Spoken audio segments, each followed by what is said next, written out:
샬롬, 좋은 아침입니다. 7월 13일 화요일인데요. 이사야서 40장 전체 말씀으로 오늘의 만나 함께 나누도록 하겠습니다. 이사야 선지자는 북이스라엘이 아수르에 멸망당하는 것을 목격했습니다. 그때 이사야의 나이는 20대였는데요. 그리고 예루살렘 성전이 바벨론에 의해서 파괴되기 전 약 100년 전에 활동했던 선지자입니다. 예수님께서 십자가에 돌아가시기 전 약 700년 전에 활동했던 선지자죠. 오늘 이사야서 40장 말씀은 너무나도 유명한 말씀이 선포되고 있는데요. 29절부터 31절 말씀입니다. 피곤한 자에게는 능력을 주시며 무능한 자에게는 힘을 더하시나니 소년이라도 피곤하며 곤비하며 장정이라도 넘어지며 쓰러지되 오직 여호와를 앙망하는 자는 새 힘을 얻으리니 독수리가 날개치며 올라감 같을 것이요 다른 박질하여도 곤비하지 아니하겠고 걸어가도 피곤하지 아니하리로다. 아멘. 여러분, 여호와를 앙망한다라는 것을 하나님을 바라보며 기다린다는 것을 의미합니다. 영의 생각은 생명이요 육의 생각은 사망이라고 로마서에서 말씀하시죠. 저희들이 마음이 낙심된다는 것은 하나님을 바라보며 주님의 구원을 기다리지 못하고 있다는 것을 의미합니다. 어떤 상황에서도 주님을 바라보고 주님의 구원하심을 믿고 기다린다면 우리 하나님께서 반드시 힘주실 줄 믿습니다. 어떻게 저희들이 보이지 않는 하나님을 바라보며 기다릴 수 있을까요? 오늘 이사야서 40장에서 세 가지 정도 말씀을 하고 있는데요. 첫 번째 40장 8절 말씀입니다. 풀은 마르고 꽃은 시드나 우리 하나님의 말씀은 영원히 서리라 하라. 네, 말씀을 붙잡으면 그 말씀이 우리의 생각과 마음 속에서 역사합니다. 말씀이 우리의 생각과 마음 속에서 역사하면 믿음이 생기고 소망이 생기고 사랑이 생기게 될 것입니다. 그렇게 말씀으로 우리의 생각과 마음이 변화되면 그 어떤 상황에서도 힘이 나게 됩니다. 앞으로 약 100년 후면 예루살렘 성전이 바벨론에 의해서 파괴될 것입니다.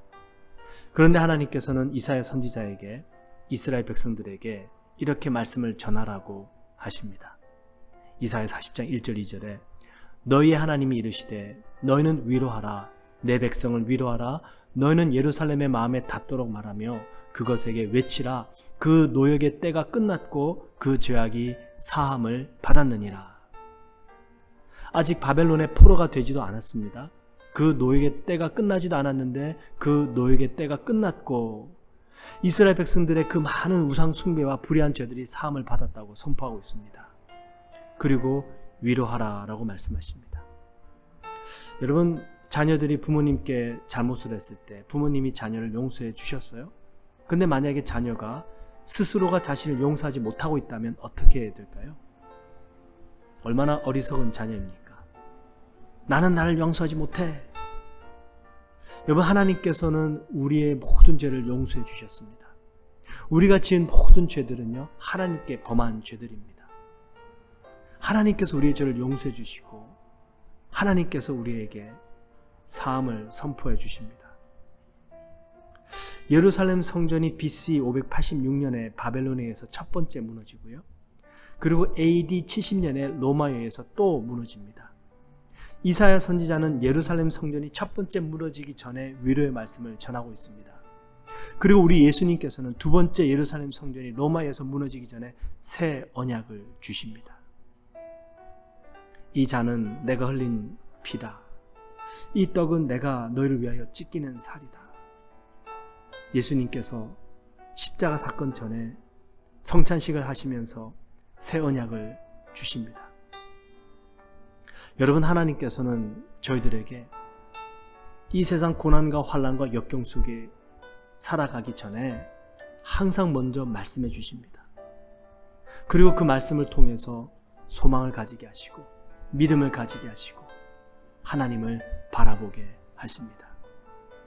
상황을 바라보면 불안해지지만 하나님의 변하지 않는 약속의 말씀을 붙잡으면 이 세상 모든 것들은 또 지나갈 것이다.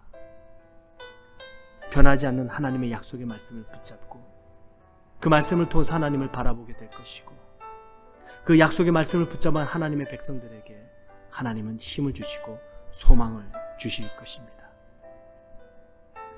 두 번째, 하나님을 바라보고 기다리는 사람은 어떤 상황에서도 하나님의 인도하심을 믿는 사람입니다.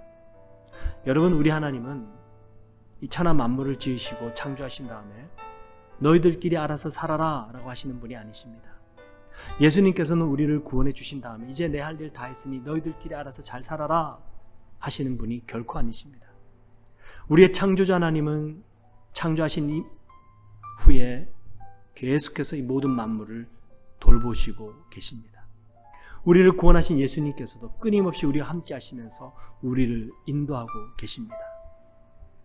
그런데 우리들의 문제는 하나님의 인도하심은 받고 싶지만 간섭은 받고 싶지 않은 겁니다.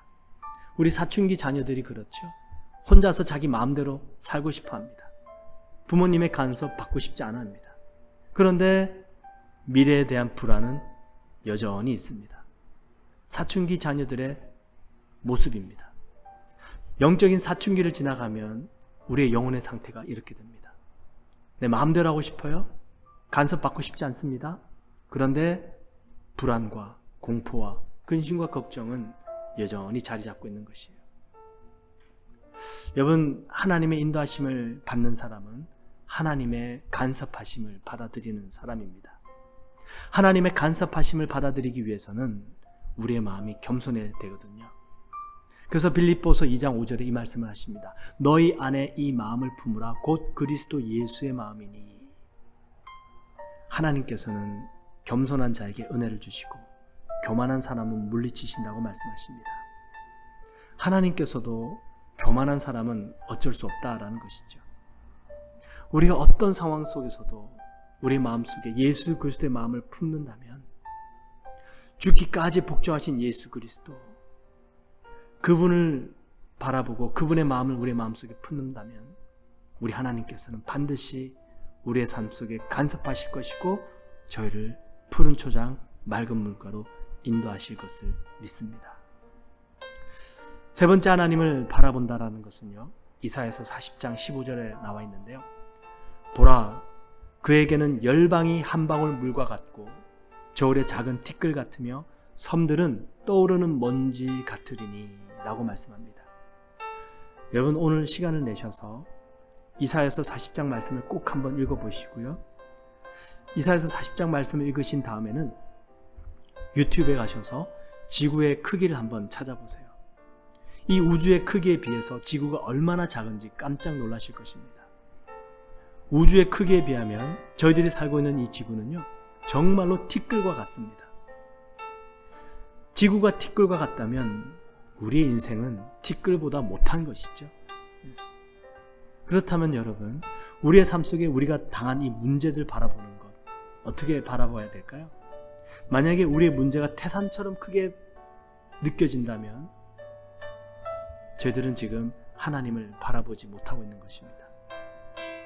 이 위대하시고 광대하신 하나님을 바라본다면 우리는 너무나도 작게 느껴질 것이고 우리가 당한 이 문제는 너무나도 아무것도 아닌 것처럼 느껴지게 될 것입니다.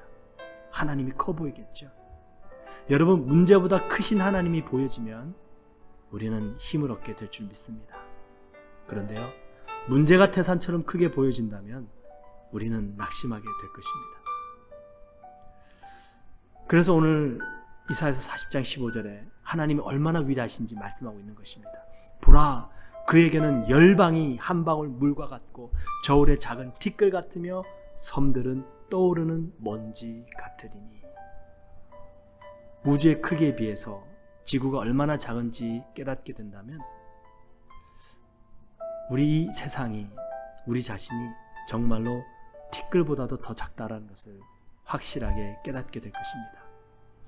그러니 우리가 당한 문제는 사실상 하나님의 크심에 비하면 아무것도 아니게 되는 것이죠.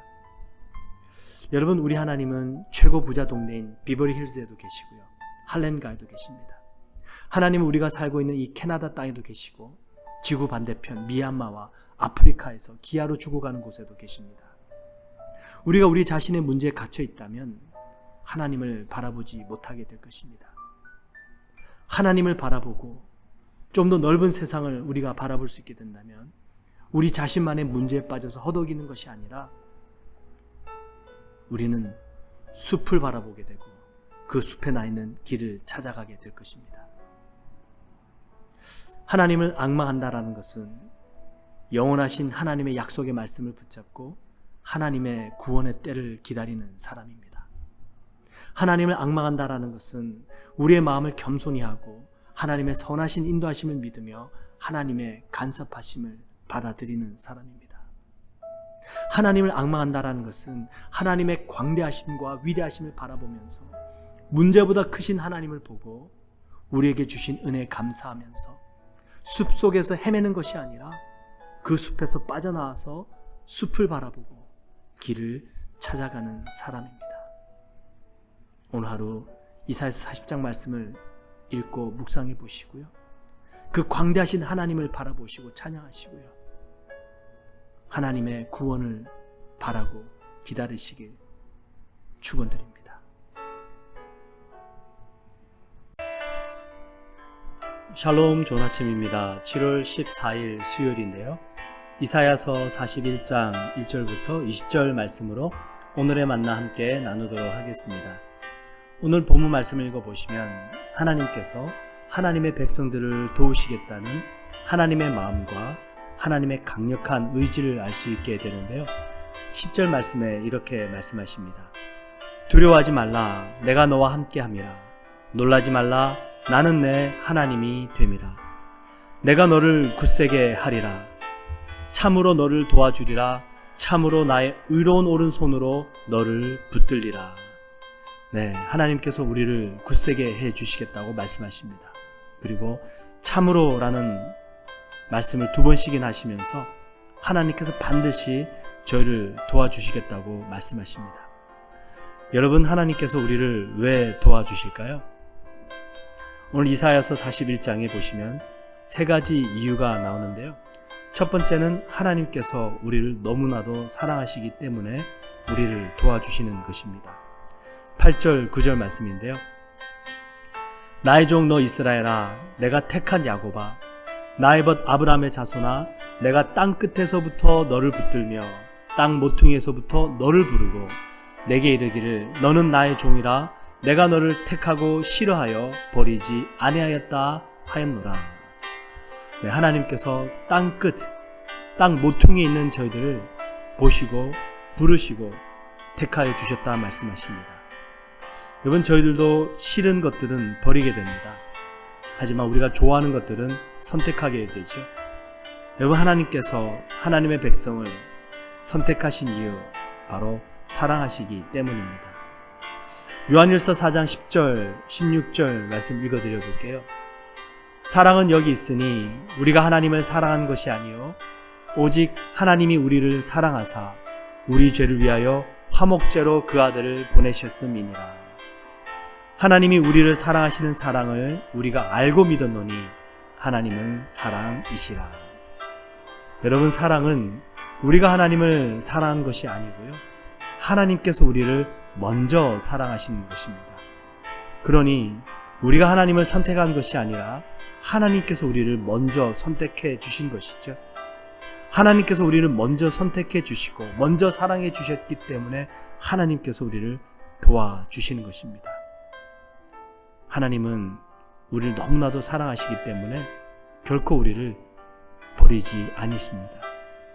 두 번째로 하나님께서 우리를 도와주시는 이유는요, 14절 말씀에 보시면 하나님께서 하나님의 백성을 버러지라고 부르세요. 과거 성경에 보시면 지렁이라는 표현을 쓰고 있는데요. 버러지 같은 너 야곱아, 너 이스라엘 사람들아, 두려워하지 말라. 나 여호와가 말하노니 내가 너를 도울 것이라. 그리고 바로 그 다음 절 15절에 보시면 보라, 내가 너를 이가 날카로운 새 타작기로 삼으리라 말씀하십니다. 사람들에게 무시당하고 짓밟히던 지렁이, 벌레와 같은 저희들을 도우셔서 세상을 다스리고 심판하는 타작기계로 만들어 주시겠다고 말씀하십니다. 하나님께서 우리를 도와주셔서 우리를 변화시켜 주시는 것이죠. 여러분, 사람은 사람을 변화시킬 수 없습니다. 하나님의 은혜로, 주님의 사랑으로 변화되어져 가는 것입니다. 과거에 화를 내고 참지 못하던 나의 모습이 변화되어 온유한 사람이 되었습니다. 근심, 걱정, 두려움에 사로잡혀 살아가던 사람이 평안 가운데 거하게 됩니다. 삶의 의미를 잃어버렸던 사람들이 주님을 위해서 봉사하게 되고 섬기는 삶을 살게 됩니다. 모두 변화된 것이죠. 바로 이 변화된 삶은 하나님의 사랑과 은혜 때문입니다. 바로 그 하나님의 사랑과 은혜를 입은 사람들이 변화된 삶을 살아가면서 하나님을 자랑하게 되는 것입니다. 이 하나님을 자랑하게 하시려고 하나님께서는 저희를 도와주시는데요. 16절 말씀에 이렇게 기록합니다. 너는 여호와로 말미암아 즐거워하겠고 이스라엘의 거룩한 이로 말미암아 자랑하리라. 여러분, 하나님께 기도하십시오.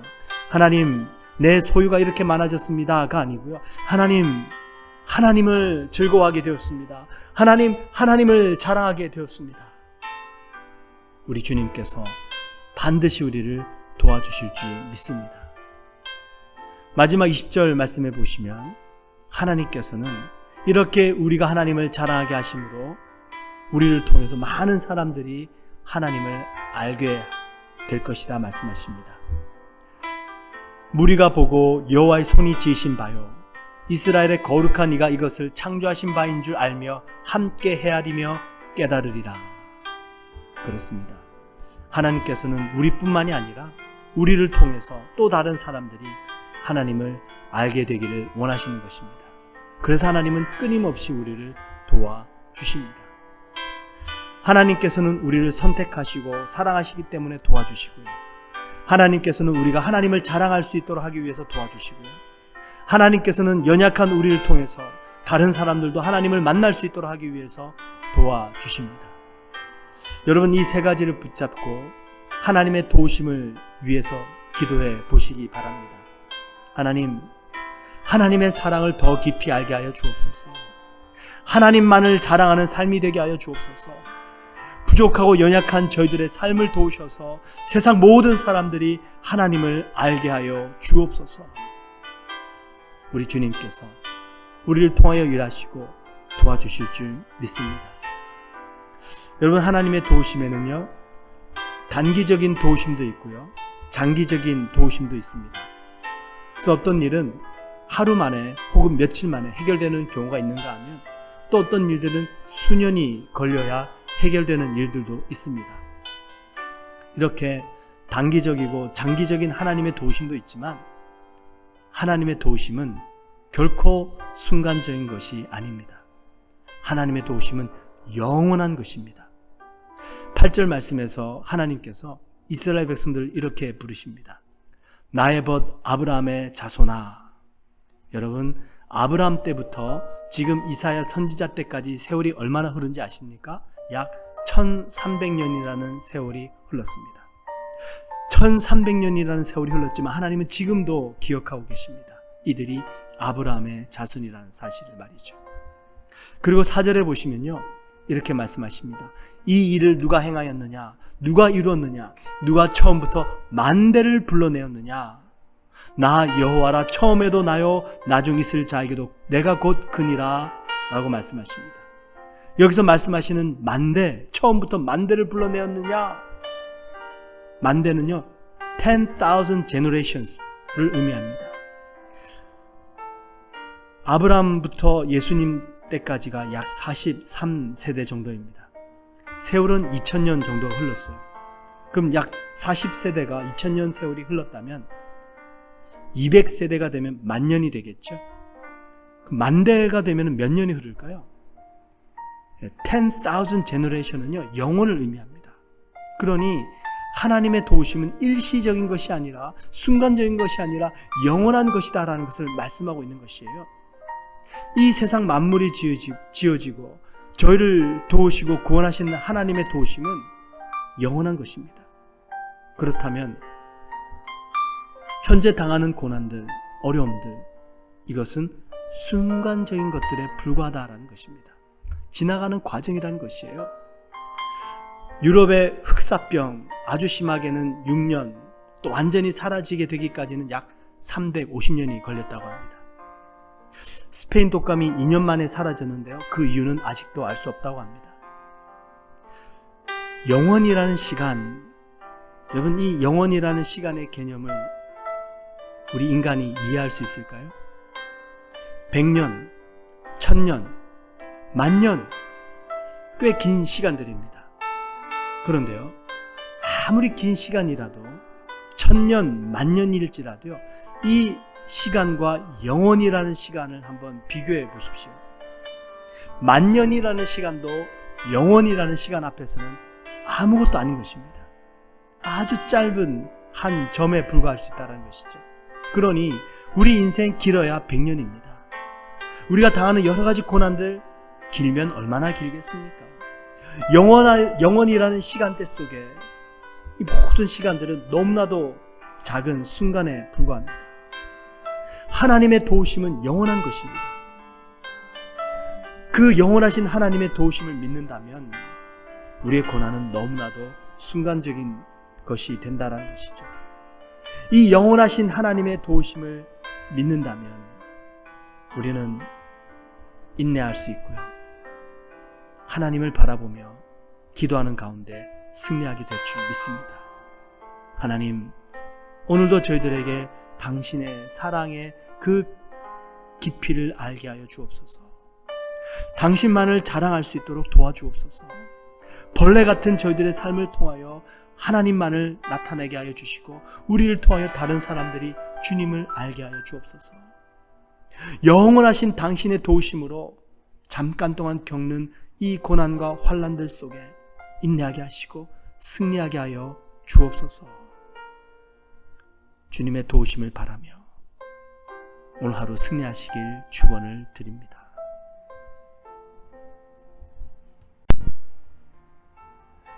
샬롬, 좋은 아침입니다. 7월 15일 목요일인데요. 이사야서 41장 21절부터 29절 말씀으로 오늘의 만나 함께 나누도록 하겠습니다.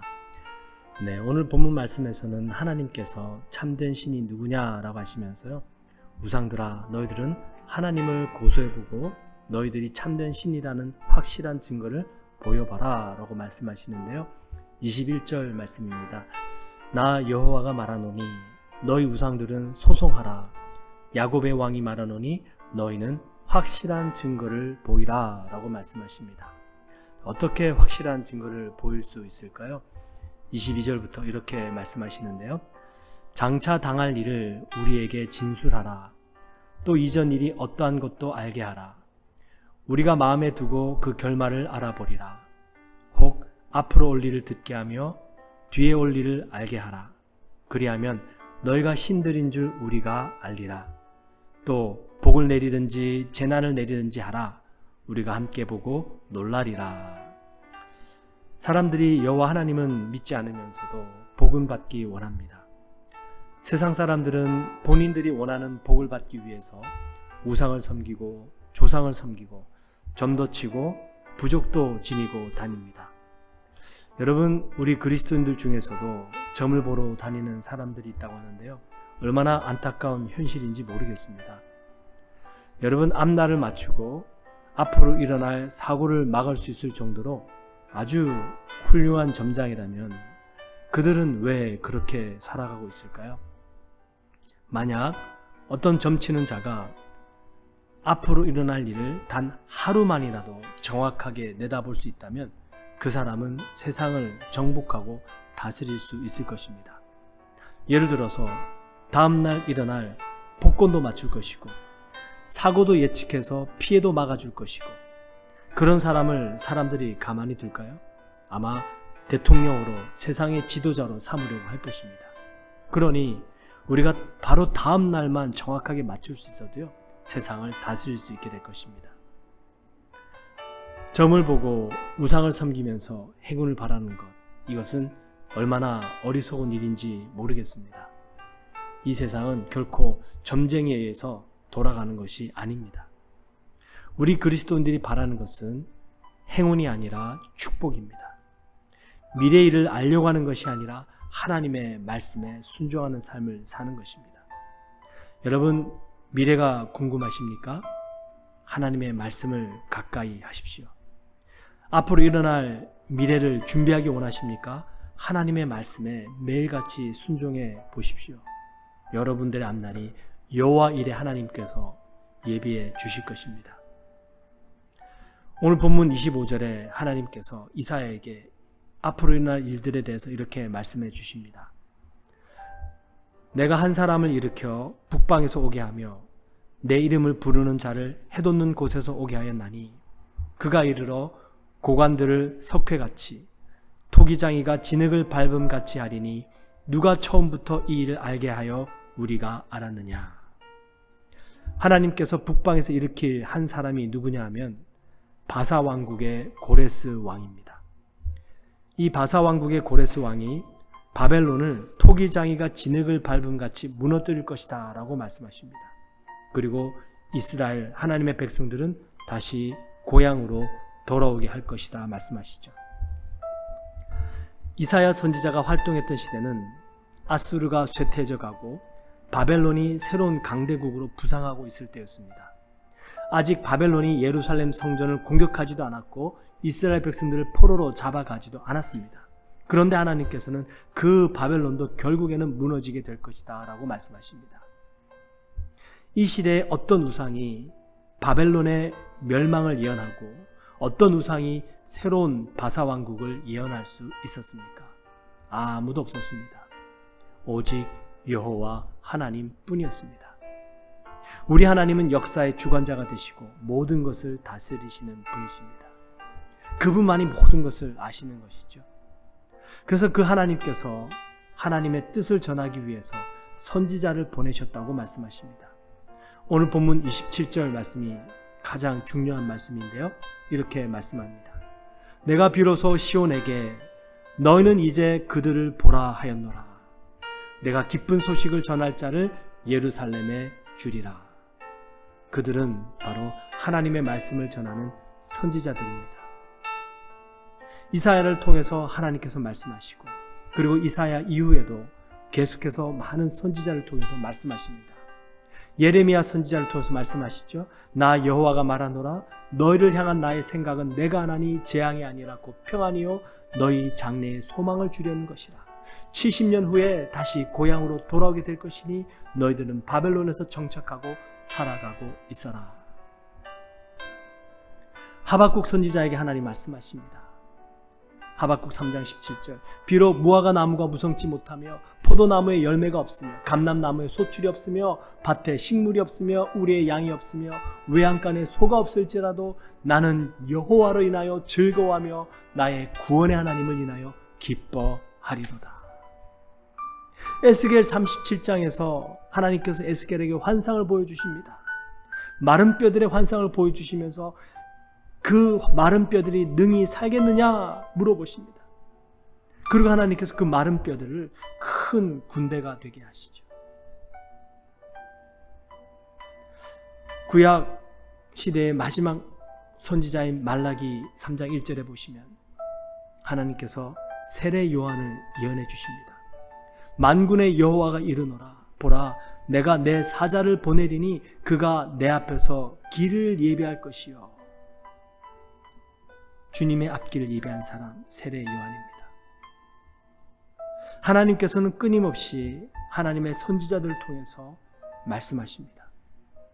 아모스 3장 7절 말씀해 보시면 주 여호와께서는 자기의 비밀을 그 종 선지자들에게 보이지 아니하시고는 결코 행하심이 없으시리라.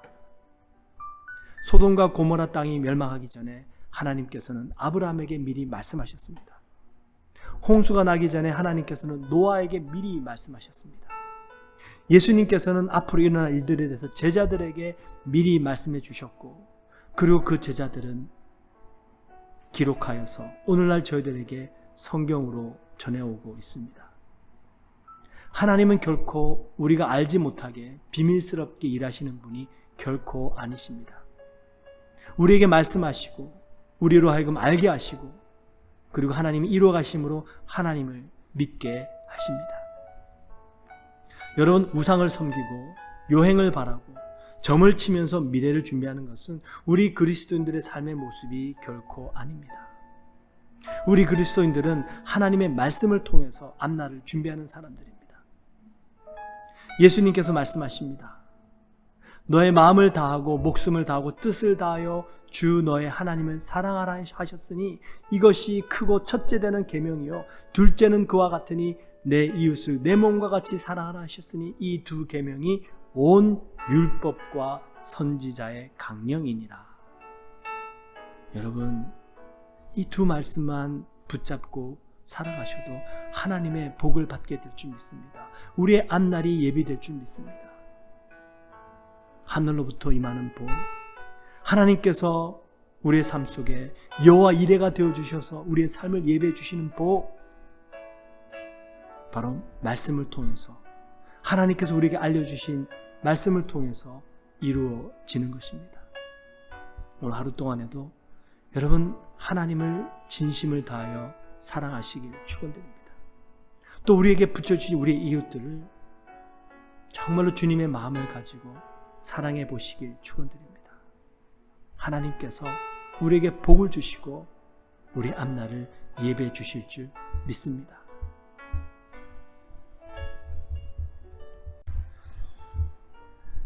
샬롬, 좋은 아침입니다. 7월 16일 금요일인데요. 이사야서 42장 1절부터 25절 말씀으로 오늘의 만나 함께 나누도록 하겠습니다. 오늘 본문 말씀은 세 부분으로 나누어져 있는데요. 1절부터 4절까지는 메시아에 관한 모습이고요. 5절부터 9절까지는 하나님이 어떤 분이신가에 대한 말씀입니다. 그리고 10절부터 마지막까지는 하나님께서 하나님의 백성들에게 하시는 말씀인데요. 우선 메시아에 관한 말씀 1절부터 4절 말씀 읽어드릴게요. 내가 붙드는 나의 종, 내 마음에 기뻐하는 자, 곧 내가 택한 사람을 보라. 내가 나의 영을 그에게 주었은즉 이방에게 정의를 베풀리라. 그는 외치지 아니하며 목소리를 높이지 아니하며 그 소리를 거리에 들리게 하지 아니하며 상한 갈대를 꺾지 아니하며 꺼져가는 등불을 끄지 아니하고 진실로 정의를 시행할 것이며 그는 쇠하지 아니하며 낙담하지 아니하고 세상에 정의를 세우기에 이르리니 섬들이 그 교훈을 앙망하리라. 하나님께서 택하신 종, 우리 주 예수 그리스도, 그분은 긍휼과 자비가 한량 없으신 분이십니다.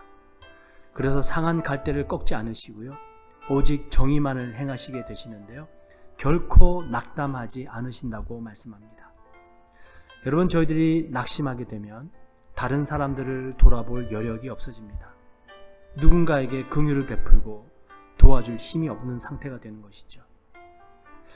그리고 우리가 낙심 가운데 있으면 정의를 행하려고 하다가도 금방 포기해버리고 말게 됩니다. 근데 우리 예수님은 결코 낙심하지 않으신다고 말씀하십니다. 낙심하지 않으시기 때문에 상한 갈대를 꺾지 않으실 수 있게 되고요, 오직 정의를 이루시게 되는 것이죠. 여러분, 예수님께서도 저희들이 이 땅에서 당하는 모든 시험을 다 겪으셨습니다. 그러나 저희들과 차이가 있다면 예수님께는 죄가 없으신 것이죠. 예수님께서도 얼마나 많은 시험이 찾아왔는지 모릅니다. 예수님께서도 가장 가까운 사람들로부터 배척당하시고 무시당하셨습니다. 예수님의 가족들, 처음에는 예수님을 믿지 않았습니다. 믿지 않는 정도가 아니라 아예 미쳤다고 생각했었죠. 그리고 예수님의 고향 사람들, 예수님을 메시아라고는커녕 선지자로도 인정해 주지 않았습니다. 예수님의 고향 사람들은 예수님께 이렇게 얘기했죠. 예수야, 너가 무슨 메시아냐? 네가 무슨 선지자냐? 우리가 너의 부모가 누군지 알고 너가 어렸을 때부터 우리가 알아왔는데 너가 무슨 메시아냐? 너의 아버지는 목수 요셉이 아니냐? 엄마는 마리아가 아니냐? 그래서 예수님께서 하신 말씀이 선지자가 자기 고향에서는 대접을 받지 못한다라고 말씀하시면서 고향에서는 아무런 기적도 행하실 수가 없으셨죠. 가장 가까운 사람들에게 배척당하시고 무시당하셨습니다. 얼마나 낙심되셨을까요? 뿐만 아닙니다. 예수님께서 한 번은 10명의 나병 환자를 고쳐주셨습니다.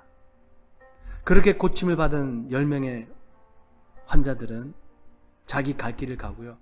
그 중에서 오직 한 명만 예수님께로 돌아와서 감사 인사를 드리게 됩니다. 예수님께서 나머지 9은 어디 있느냐? 다 나음을 입은 것이 아니냐라고 물어보시죠. 그럼에도 우리 주님은 낙심하지 아니하시고 계속해서 선을 행하십니다. 예수님께서 오병이어의 기적을 베풀어 주셔서 사람들에게 믿음을 주시려고 했습니다. 예수님이 메시아가 되시고 예수님이 길이 되시고 진리가 되시고 생명 되신 것을 사람들에게 알려주시기 위해서 오병이어라는 표적을 행하여 주셨습니다. 그런데 예수님의 제자들은 어땠습니까? 배를 타고 건너가서는 그 남은 12광줄이 그 가득한 음식을 가져오지 못했다는 것으로 아쉬워하고 안타까워합니다. 군중들은 또다시 자신들의 배만 채우기 위해서 예수님을 찾아옵니다. 예수님을 이용해서 본인들이 원하는 것을 채우기 원했던 것이죠. 예수님이 목적이 아니라 예수님은 단지 수단에 불과했던 것입니다. 예수님께서 낙심하셨다면 얼마든지 낙심하실 수 있으셨습니다. 그러나 우리 주님은 그 어떤 경우에도 낙심하지 않으시고 오직 주님의 뜻을 이루어 가셨습니다. 그 비결이 무엇이었냐면요, 요한복음 2장 24절부터 25절에 이렇게 말씀하시는데요, 예수는 그의 몸을 그들에게 의탁하지 아니하셨으니 이는 친히 모든 사람을 아시며 또 사람에 대하여 누구의 증언도 받으실 필요가 없었으니 이는 그가 친히 사람의 속에 있는 것을 아셨음이니라. 여러분, 저희들은 피조물입니다. 사람은 피조물이에요. 그리고 이 세상은 피조 세계입니다. 무슨 뜻입니까? 완전하지 못하다라는 것이에요. 완전하지 못한 피조물인 사람을 의지하게 되면 실망할 수밖에 없고요. 이 세상을 의지하게 되면 낙심할 수밖에 없습니다. 그래서 하나님은 이 세상 피조 세계가 아니라 피조물인 사람이 아니라 오직 창조주가 되시고 구원자 되신 주님만을 의지하길 원하시는 것입니다. 우리의 의지 대상은 오직 주님이십니다. 자, 그 하나님이 어떤 분이십니까? 오늘 본문 이사야서 42장 5절 8절에 이렇게 말씀하십니다. 하늘을 창조하여 펴시고 땅과 그 소산을 내시며 땅 위의 백성에게 호흡을 주시며 땅에 행하는 자에게 영을 주시는 하나님 여호와께서 이같이 말씀하시되 나 여호와가 의로 너를 불렀은즉 내가 내 손을 잡아 너를 보호하며 너를 세워 백성의 언약과 이방의 빛이 되게 하리니 내가 눈먼 자들의 눈을 밝히며 갇힌 자를 감옥에서 이끌어내며 흑암에 앉은 자를 감방에서 나오게 하리라. 나는 여호와이니 이는 내 이름이라. 나는 나의 영광을 다른 자에게 내 찬송을 우상에게 주지 아니하리라. 우리 주님은 당신의 그 이름과 당신의 그 영광을 그 어떤 것에도 빼앗기지 아니하시는 분이십니다. 그래서 로마서는 뭐라고 말씀하십니까? 너희가 먹든지 마시든지 무엇을 하든지 하나님의 영광을 위해서 하라 말씀하시죠. 우리가 하나님의 영광을 위해서 사는 것이 왜 중요합니까? 우리가 하나님의 영광을 위해서 살 때 하나님께서는 우리를 반드시 인도해 주신다는 것입니다. 우리가 하나님의 인도하심을 받을 수 있는 비결, 바로 그것이 무엇을 하든지 하나님의 영광을 위해서 사는 것입니다. 왜? 우리 하나님은 당신께 영광 돌리는 그 영광을 결코 빼앗기지 않으시는 분이시기 때문에 그렇습니다. 이스라엘 백성들이 12명의 정탐꾼을 보내서 가나안 땅을 살펴보게 하죠. 그 12명의 정탐꾼이 돌아와서 뭐라고 보고합니까? 여호수아와 갈렙 두 사람만 빼고 나머지 10명이 모두 부정적인 보고를 합니다. 그 땅에 사는 거민들은 거인들입니다. 우리가 보기에 메뚜기 같은데 그 거인들을 결코 이길 수 없을 것입니다. 그 땅은 우리를 삼켜버리는 땅입니다. 그러자 이스라엘 백성들이 하나님을 원망하고 모세를 돌로 쳐서 죽이려고 합니다. 그때 하나님께서 나타나셔서 막아주시고 모세에게 이렇게 말씀하십니다. 모세야, 내가 전염병으로 그들을 쳐서 멸하고 너로 그들보다 더 크고 강한 나라를 이루게 하리라. 이 말씀을 들은 모세가 하나님 앞에 간절히 중보 기도를 드립니다. 하나님, 이제 주께서 이 백성을 한 사람같이 죽이시면 주의 명성을, 주님의 이름을 들은 열국이 말하여 이르기를 여호와가 이 백성에게 주기로 맹세한 땅에 인도할 능력이 없는 거로 광야에서 죽였다 하리다. 이제 구하옵나니 이미 말씀하신 대로 주의 큰 권능을 나타내옵소서. 이 기도를 들으신 하나님께서 마음을 돌이키시고 다시 이스라엘 백성들 인도하시죠.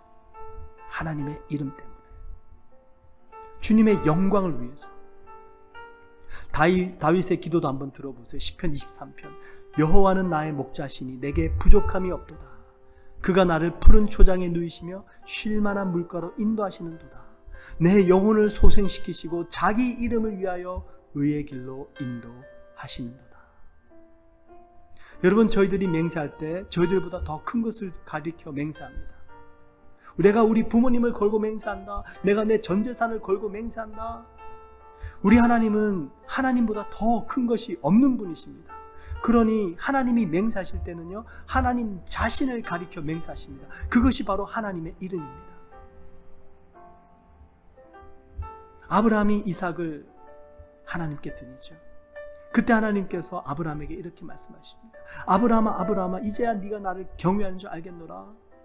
네가 내 독자 이삭도 아끼지 않고 나에게 바쳤으니 내가 나를 가리켜 맹세하노니 너를 복의 근원으로 만들어주겠다.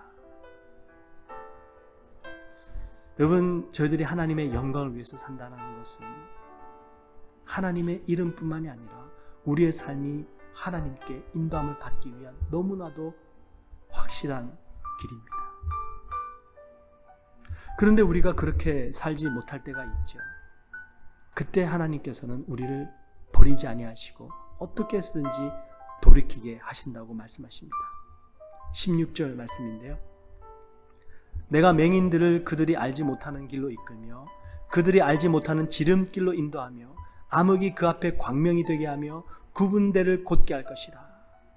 내가 이 일을 행하여 그들을 버리지 아니하리니. 이렇게 하나님께서는요, 하나님의 백성들을 버리지 아니하시고 인도하시겠다 말씀하십니다. 그럼에도 하나님의 백성들을 우상을 섬기고 자기 마음대로 자기 길들을 가고 하나님께 범죄합니다. 어떻게 해야 될까요? 내버려 둘까요? 아니면 돌이키게 해야 될까요? 그렇습니다. 우리 하나님은 결코 그들을 그냥 그대로 내버려 두지 않으시고요, 버리지 아니하시고 어떻게 해서든지 돌이키게 하십니다. 24절 말씀입니다. 야곱이 탈취를 당하게 하신 자가 누구냐? 이스라엘을 약탈자들에게 넘기신 자가 누구냐? 여호와가 아니시냐? 우리가 그에게 범죄하였도다. 그들이 그의 길로 다니길 원하지 아니하며 그의 교훈을 순종하지 아니하였도다. 여러분, 우리가 하나님의 영광을 위해서 살 때 하나님께서는 반드시 인도하십니다. 그리고 우리가 그렇게 살지 못할 때는 하나님께서는 고난과 여러 가지 방법을 통해서라도 우리를 돌이키게 하시고 인도해 가십니다. 하나님께 버림받고 내 마음대로 사는 것보다 좀 불편하지만 하나님께 붙잡힌 바 된 삶을 사는 것이 훨씬 더 복된 삶인 줄 믿습니다. 하나님께서 결코 우리를 버리지 아니하시고 인도하신다는 것을 믿으시기 바랍니다. 그 어떤 고난 속에서도 낙심하지 마시고 다시 한번 주님의 영광을 위하여 일어나 주를 바라보며 살아가시길 축원드립니다. 우리 하나님이 말씀하십니다. 나는 여호와니 이는 내 이름이라. 나는 내 영광을 다른 자에게, 내 찬송을 우상에게 주지 아니하리라. 주님의 영광을 위하여 우리 주님을 찬양하면서 오늘 복된 하루 되시길 축원을 드립니다.